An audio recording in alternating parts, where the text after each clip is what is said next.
संदर्भात घेऊन सिंधुदुर्ग आणि रत्नागिरी जिल्ह्यामध्ये आज आणि उद्यासाठी प्रशासनाने ऑरेंज अलर्ट जारी केलाय।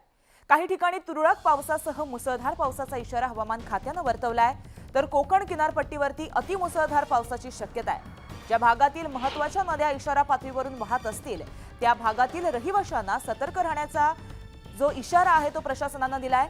सिंधुदुर्ग जिल्ह्यामध्ये सध्या एनडीआरएफची एक टीम देखील तैनात करण्यात आली आहे।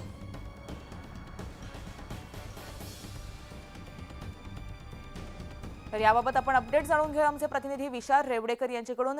विशाल, सिंधुदुर्गमध्ये पावसाची सध्याची काय अपडेट आहे, सद्यस्थिती काय?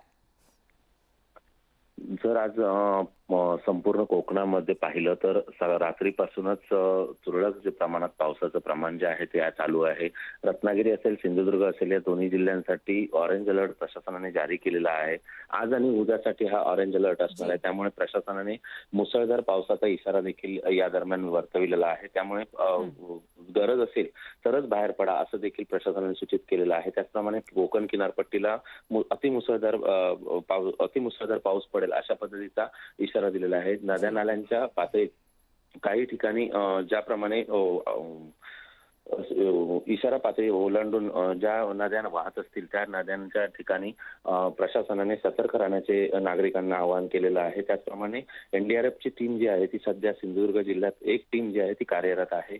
त्याचप्रमाणे जर दोन्ही घाट संपूर्ण घाटांचा प्रश्न बघितला तर पश्चिम महाराष्ट्राला जोडणारे आहेत ते, त्यामध्ये करुळ घाट वगळता भुईबावडा घाट असेल, फोंडा घाट असेल, त्याचप्रमाणे आंबोली घाट असेल, हे सर्व वाहतुकीसाठी सुरळीत सुरू आहे। त्याचप्रमाणे रात्री जर आपण 10:30 वाजता जर बघितलं तर कोकण संपूर्ण नॅशनल हायवे जो आहे तो ठप्प झालेला होता। वटवृक्षाचे झाड जे आहे ते बांदा येथे कोसळलं होतं, त्यामुळे संपूर्ण वाहतूक जी होती ती काही वेळासाठी ठप्प झालेली होती। नक्कीच अपडेट घेत राहणार आहोत। तत्पूर्वी धन्यवाद तुम्ही दिलेल्या माहितीसाठी।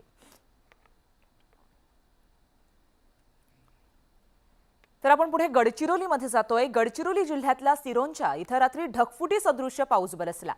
मुसळधार पावसामुळे या ठिकाणी आलेल्या शासकीय मॉडेल स्कूलच्या वसतिगृहामध्ये पाणी शिरलं, त्यामुळे सगळे विद्यार्थी या पुराच्या पाण्यात अडकल्याचं दिसून आलं। सिरोंचा पोलिसांनी त्या ठिकाणी धाव घेऊन तब्बल 80 लहान विद्यार्थ्यांना सुरक्षित